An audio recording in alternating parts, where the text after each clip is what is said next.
Bonjour et Boker Tov, nous allons étudier aujourd'hui la troisième montée, le Shelishi de Parashat Beshalach, dans le cadre du Bet HaMidrash Hillel, Bet HaMidrash fondé à la mémoire du Rav Hillel Pevzner Zichrono Livracha. Notre étude commence au Perek Yud Dalet, au 14e chapitre du livre de Shemot, Pasuk Tetvav, verset 15. Donc, maintenant que les Bnei Israël ont imploré à Kadosh Baruch Hu et que Moshe Rabbeinu a promis aux Bnei Israël, Hashem ilachem lachem v'atem tacharishun, Dieu va lutter pour vous et vous restez silencieux. Maintenant, c'est Hashem qui s'adresse à Moshe. Pasuk Tetvav, verset 15. Vayomer Hashem el Moshe. Hashem, il a dit à Moshe, Ma titzak elai. Pourquoi tu cries vers moi? Pourquoi tu pries? Pourquoi tu insistes dans ta tefila? Daber el Bnei Israël, parle au Bnei Israël, veïsaou, et qu'ils avancent. Maintenant, il n'y a qu'une seule chose à faire, c'est d'avancer. Rashi matitzak elai. Là maintenant, on a appris Shaya Moshe Omed ou Mitpalel, que Moshe Rabbeinu, il était en train de prier. Omed, il se tenait debout, Mitpalel. Marlo Akadosh Baruch Hu, Dieu lui a dit, Lo et, c'est pas le moment, ata maintenant, les harir bitfila, de s'allonger dans la tfila, de prier longuement, chez Israël et Tunim Bitsara, puisque les Bnei Israël sont en danger, sont oppressés. Donc il faut agir. Davar Acher, une autre explication, Matitzak Elai, et là Rashi, malgré que dans la Torah c'est marqué Elai, mais il lui donne le sens de Alai, et de lui dire Alai Adavar Taloui. C'est sur moi que la chose dépend. Pourquoi? Parce que Akadosh Baruch Hu, il avait dit à Moshe Rabbeinu, je vais volontairement laisser le pharaon s'entêter pour que je puisse m'honorer et que mon nom soit grandi par ce que je vais lui faire subir à ce moment-là. Velo alecha, et c'est pas à toi. Donc toi, tu es quelque part ici un spectateur, moi je vais agir. Comme c'est dit plus tard, c'est un pasuk de Ishaya, Al banai ve'al poel yadai tetzavuni.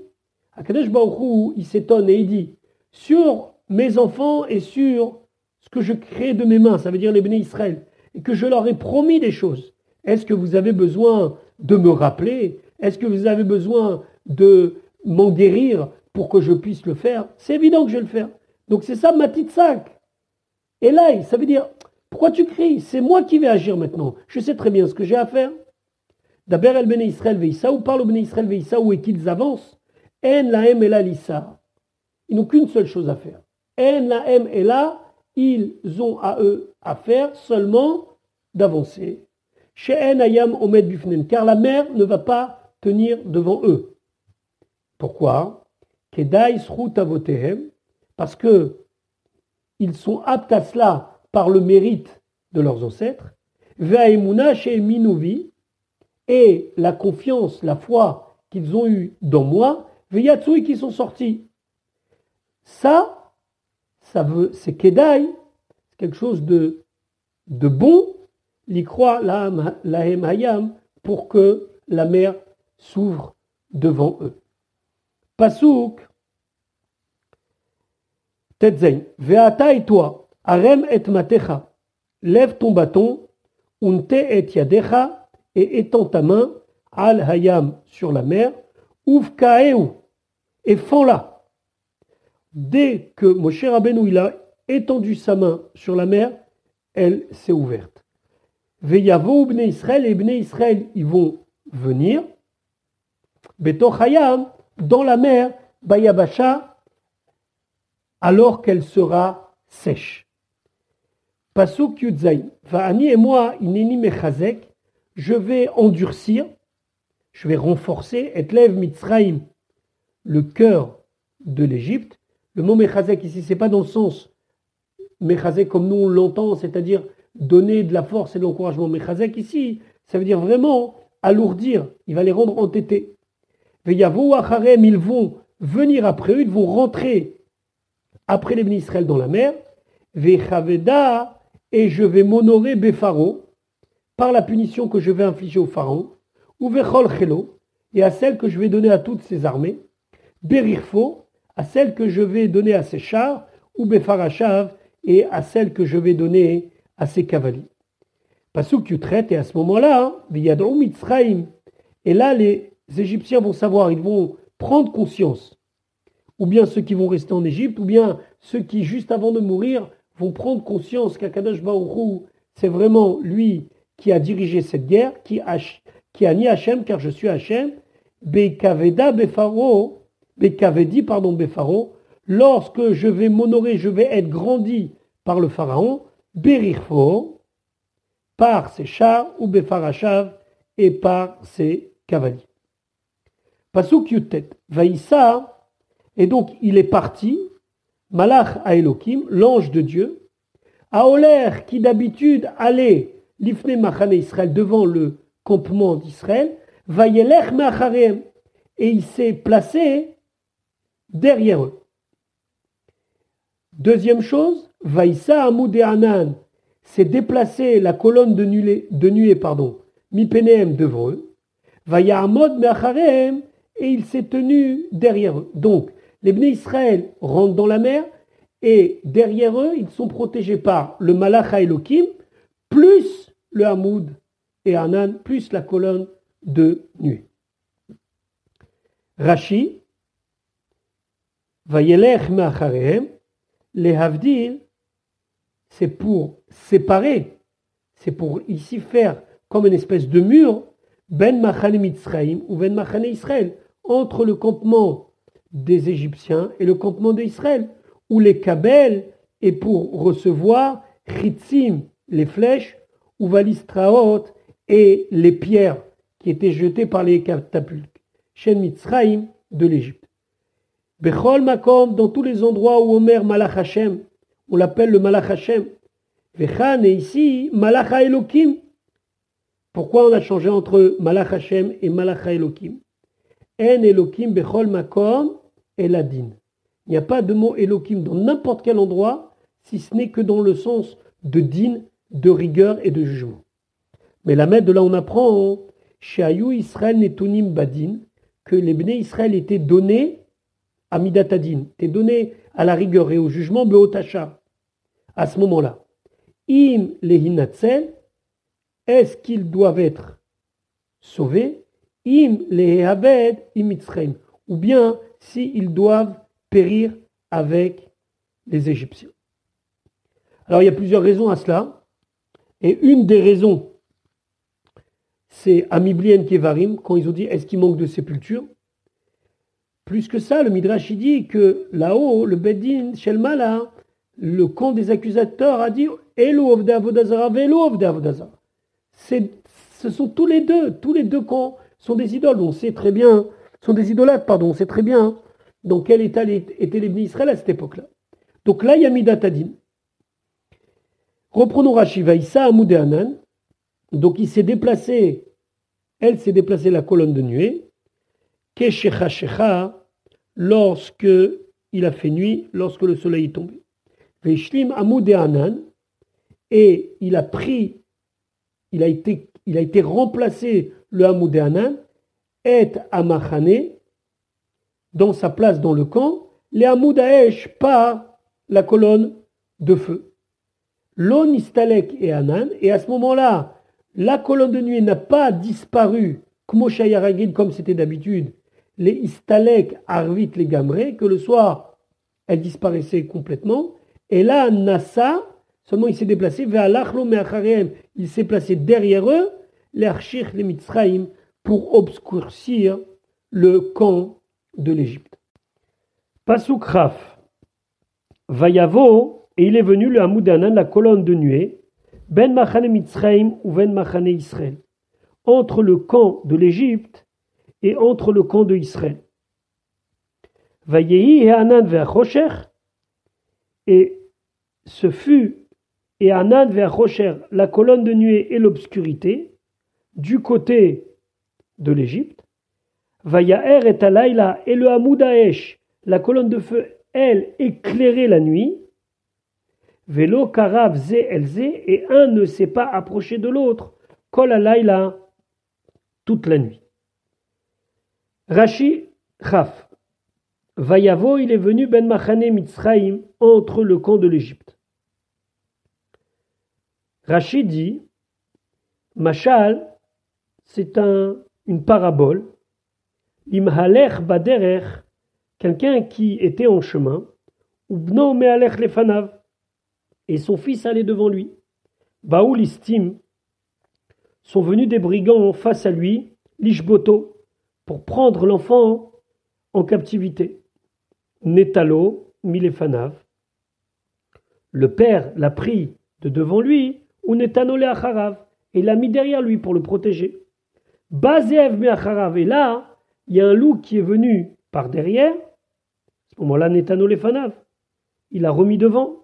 Mais là, baoulistim le fanav, vezevim me acharav, et là, scénario suivant, des brigands devant, des loups derrière. Netano al zéro, venilcham baer. Il l'a pris dans ses bras et il les a combattus. Car la même chose à Kadosh Baruch Hu. D'abord, Hashem olech lifnem. Après, vayelech macharem, après il vient derrière. Et finalement, c'est marqué que Akadosh Baruch Hu, il nous a pris dans ses bras pour nous sortir. Va anochi, tirgalti le Ephraim, kacham al zerotav. C'est un pasuk de Hoshea qui dit que lorsque j'ai sorti les Bnei Israël d'Égypte, je les ai conduits comme un enfant, et lorsqu'il y avait besoin, je les ai pris dans mes bras. Vayi anan ve'achosher. Alors comment comprendre vayi et anan ve'achosher? C'est-à-dire que la nuée a rendu obscur pour qui? Les Mitzrayim. Par contre, vayaer, il a éclairé, qui amud ha'esh et alayla le Israël. La colonne de feu a éclairé la nuit pour les Bnei Israël. Ve'olech lifnem kedarko, et lui, il a gardé sa place habituelle, il allait devant eux comme son habitude, l'alech et kol alayla, et comme ça il a été toute la nuit à leur tête. Ve'achosher shel arafel letzad Mitzrayim. Et l'obscurité était du côté de l'Égypte. Velo karav ze el ze, et il ne s'est pas approché l'un à l'autre. C'est quoi? C'est qui ze el ze? Machane el machane, un camp de l'autre. Pasuk Chafalev. Vayet Moshe et Yado. Moshe, il a étendu sa main. Vous remarquerez qu'ici, on ne parle plus du bâton. Alors, il y a un Kliyakar précédemment qui disait que les Égyptiens, ils avaient tendance à croire que c'était le bâton Dieu. Puisque Moshe Rabbeinu a fait tous les miracles avec son bâton. Là, il n'utilise que sa main. Pour montrer aux Égyptiens, c'est pas le bâton, c'est Moshe. Donc, Pasuk Rafalev, Vayet Moshe et Yado. Moshe, il a étendu sa main à l'ayam sur la mer. Vayolech Hashem et Hayam. Et Hashem, il a fait venir sur la mer, Berouar Kadim Aza, avec un vent d'est très puissant. Kol alayla, toute la nuit, ça a soufflé. Vayasem et Hayam, et il a mis la mer, il a fait que la mer, elle soit l'echarava de la terre sèche. Vaibakeru amaim, et les eaux se sont ouvertes. Rashi, Berouar Kadim, un vent d'est. Berouar Kadim, Shei Aza Shebaruchot. Alors lui dit, c'est pas un vent d'est fort, c'est un vent d'est qui est le plus fort de tous les vents. Shei Aza, qui est le plus puissant chez Baruchot. Ia Ruach, c'est le vent, chez Akadosh Baruchu Nifra Ba Minarishaim, que Akadosh Baruchu punit avec les Reshaim. Chez Nehemar, comme c'est marqué, Keruach Kadim Hafitzem. Comme un vent d'est, je vais les éparpiller. Yavo Kadim Ruach Hashem. Viendra un vent de Ruach Hashem. Et quel vent puissant? Kadim. Ruach HaKadim Shevarech Belev Yamim.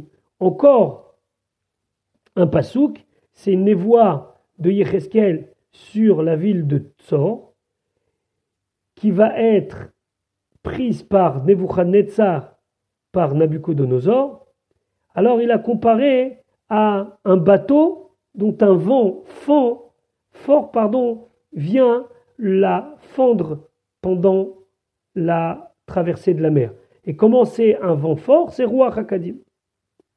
Un autre pasuk de Ishaya, Haga Berucho Akasha Beyom Kadim.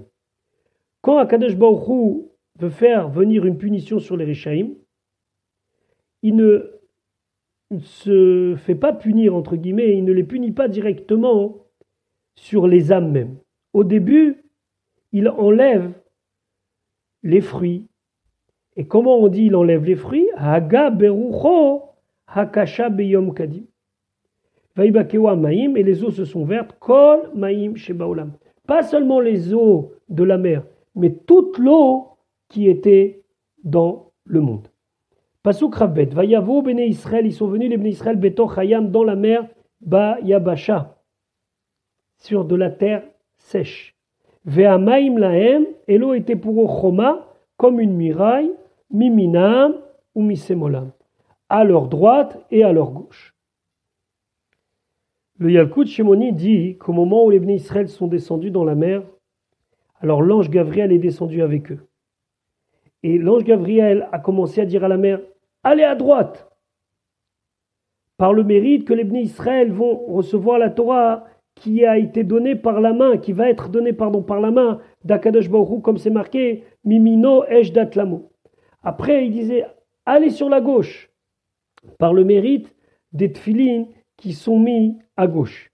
L'eau qui était face au Bnei Israël disait, poussez-vous devant ceux qui ont la brite, et l'eau qui était derrière, il disait, laissez tranquille ceux qui ont le nœud des tfilines à l'arrière de leur tête. Pasuk Rav Gimel, Vaïrdefou Mitzraïm, les Égyptiens ont poursuivi les Bnei Israël. Vayavo Achareem, ils sont rentrés derrière eux. Kol Susparo, toute la cavalerie du pharaon. Rirvo, ses chars, ou Farashav et ses cavaliers. El Toch Ayam, dans la mer. Rashi Kol Susparo, Risus Echadaya, il y avait un seul sous, il y avait un seul cheval. Magid, She'en Kulam Chashuvim, Lifne Amakom, pour te dire, She'en Kulam Chashuvim, ils ne sont tous importants, Lifne Amakom, aux yeux de Dieu, et là, Kesus Echad, comme si c'était un seul cheval. Pasuk Chaf Dalet. Vaïe Be'ashmo Ataboker, ce fut au petit matin. Vayashkef Hachem s'est tourné, et généralement, quand c'est marqué Vayashkef, sauf exception, ça veut dire qu'il a regardé avec un regard de sévérité. El Machane Mitzrayim, vers le camp de l'Égypte, Be'amud Esh, avec la colonne de feu, Ve'anan, et la colonne de nuée, Vayahom, et il a complètement bouleversé Et Machane Mitzrayim, le camp de l'Égypte. Rashi Chavdalet Be'ashmor et Aboker. Alors c'est à quel moment exactement du matin? Shloshet Relke Alayla, les trois parties de la nuit, Krouim, ils sont appelés Ashmoret. Donc, on divise la nuit en trois groupes de 4 heures, grosso modo, et chacune, ça s'appelle une garde, Ashmoret. Veota Shelifne Aboker, et la dernière garde de la nuit, celle qui est juste avant le matin, Koré est appelée Ashmoret Aboker, la Ashmoret du matin, la garde du matin. Veomer Ani, et je dis, dit Rashi, les fiches alayla chalouk les mishmarot, shir shel malachi asheret. Pourquoi on appelle ça Ashmoret? Parce qu'il y a des tours de garde, mishmarot, shir de louange des malachi asheret. Kat, achat, kat. Groupe après groupe, lishlosha chalakim. En 3 parties. L'écart, c'est pour cela, karouille Ashmoret. C'est pour ça que ça s'appelle Ashmoret. Parce que c'est des gardes. C'est comme la traduction de Onkelos que Ashmoret Aboker, il dit Bematrat Safra. Ça veut dire la garde du matin. Vayashkef, et il a regardé. Klomar, c'est-à-dire Pana Aleem, il s'est tourné vers eux. Les Ashritam, pour les détruire. Targumo, et le Targum Onkelos, il dit Veisteche. Veisteche, af ou la shon abata. Ça veut dire regarder, mais regardez avec insistance. Kemo, comme c'est marqué, Sedet Sofim. Sedet Sofim, c'est un chant où les gens scrutent. Comment le Targum Onkelos il traduit? Chakal Sechuta. Chakal Sechuta, en vérité, ça désigne, il faut regarder Rashi là-bas dans le contexte, c'est un endroit qui est un petit peu en hauteur pour qu'on puisse scruter les gens qui arrivent. Alors, pourquoi Rachid a besoin de dire ça? Parce que normalement, regarder, c'est chaser. Chaser, c'est voir. Ici, c'est pas simplement voir, c'est regarder avec insistance. Be'amoud esh ve'anan. Alors, quel était ici le rôle de la colonne de feu et de nuée? Amoud anan yored, la colonne de nuée descendait, ve'ose otoketit, et faisait en sorte que la terre sèche devenait comme de la boue, ve'amoud esh marticho, et la colonne de feu chauffait cette boue, ve'talfe susem mishtametot, et les talons de leurs bêtes étaient complètement brûlés et elles se détachaient de la pâte. Vayahom lachon meuma, bouleversement. Ashtodishon bilaz.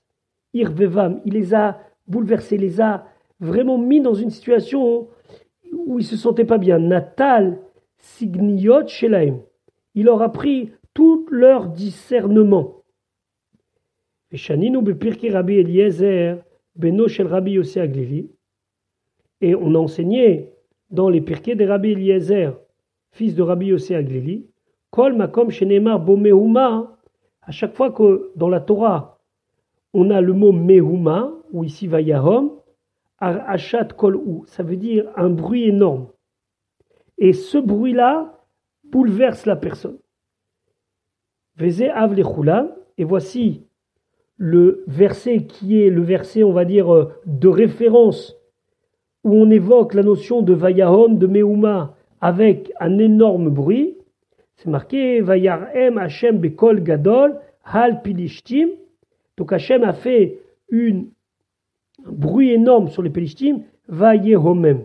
Et ce bruit a provoqué chez eux un bouleversement total. Pasuk Chaf'e, Vayassar, et donc Hashem a enlevé, a retiré par l'effet du feu, et Ofan Markebotav, les roues de leur char, Vayena Gehu Birvidut. Et il s'est conduit avec eux avec un comportement dur. Vayomer Mitzrayim, et l'Égypte a dit Anoussa mi pene Israël, je vais me sauver de devant les Bnei Israël, qui Hashem nilcham lahem, car c'est Dieu qui combat pour eux, Bemitzrayim, en Égypte. Alors ici, c'est pas en Égypte, mais contre les Égyptiens. Même si Rashi va évoquer le deuxième chapitre. Rashi va Yassar et Ofan Markevotav, Mikoach Haesh, par la force du feu, Nisrefu Galgalim, les roues des chars ont été brûlées, Va Merkavot Nigrarot, et donc les chars, ça veut dire le siège, a été complètement mis à terre, et donc il a été traîné. Va Yoshvim Baem Naim, et ceux qui étaient installés dans le char bougeaient dans tous les sens. Ve'evrehem mitparkim, et leurs membres se sont défaits, tellement ils ont été malmenés. Vaïnagehu birfidut, behanaga, donc il s'est comporté avec eux, avec un comportement chez Kveda, qui est dur, vekashelaim. Bemida chez Madedo, et de la même manière où ils ont agi, c'est marqué Vayarbed libo uva avadav, qui se sont endurcis le cœur, lui et ses serviteurs, Afkan, même ici, Vaïnagehu, il s'est comporté avec eux, birfidut, avec dureté. Nilcham lahem bemitzrayim, c'est Dieu qui fait la guerre pour eux en Égypte. Alors ici, Rachid dit bemitzrim, pas en Égypte, c'est dans les Égyptiens, ceux qui étaient là à la mer. D'avoir une autre explication, bemitzrayim, beretz mitzrayim, non, c'est géographique, c'est en Égypte. Chez Keshem, chez Helou, Lokim, Halayam, de la même manière que eux étaient frappés par la mer, car Lokim, Motam, Shenisharu, Mitzrayim, même ceux qui sont restés en Égypte, ils ont été frappés. Car ainsi, Lokim, ils sont frappés, Otam, ceux Shenisharu, Mitzrayim, qui sont restés en Égypte. Voilà pour aujourd'hui. Demain, Bezrat Hashem, nous allons étudier le Révi, une montée assez longue, assez technique, puisque dans la 4e montée, on trouve la fameuse Shira de Az Yashir Moshe. Bezrat Hashem, on se donne rendez-vous demain pour l'étude du Révi. Une bonne journée.